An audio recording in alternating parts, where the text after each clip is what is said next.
Modern ফিজিক্সের একটি মজার সমস্যা দেখব।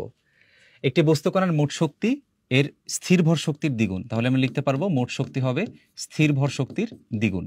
আলোর দ্রুতি যদি সি হয় তাহলে কণার দ্রুতি কত? যদি আমরা এখানে ইকুয়েশনে মান বসাই, ই ইকুয়ালস টু আমরা জানি এম সি স্কোয়ার, আর এই পাশে ই নট হবে হচ্ছে এম নট সি স্কোয়ার। দুই পাশ থেকে সি স্কোয়ার বাদ।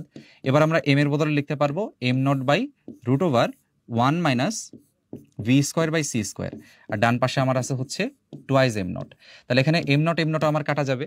যদি আমি স্কোয়ার করে উপরে উল্টাই দিই তাহলে এখানে আমি পাবো 1 minus v square by c square, আর এই পাশে আমি পাবো হচ্ছে 1/4, উল্টাই দিয়ে স্কোয়ার করছি। তাহলে এখান থেকে আমি ফাইনালি পাবো ভি এর মান আমার হবে হচ্ছে √3/2 সি। তাহলে উত্তর হবে আমাদের অপশন বি। তবে বলে রাখা ভালো, যদি শক্তির মান দ্বিগুণ, ভরের মান দ্বিগুণ, আপেক্ষিক সময় দ্বিগুণ এরকম বলে, সবসময় তোমার বেগের মানটা এই √3/2 সি হবে। যদি এটা এমসিকিউ থাকে, আর একভাবেও থাকতে পারে, সেটা হচ্ছে 0.866 সি। ঠিক আছে, দ্যাটস ইট।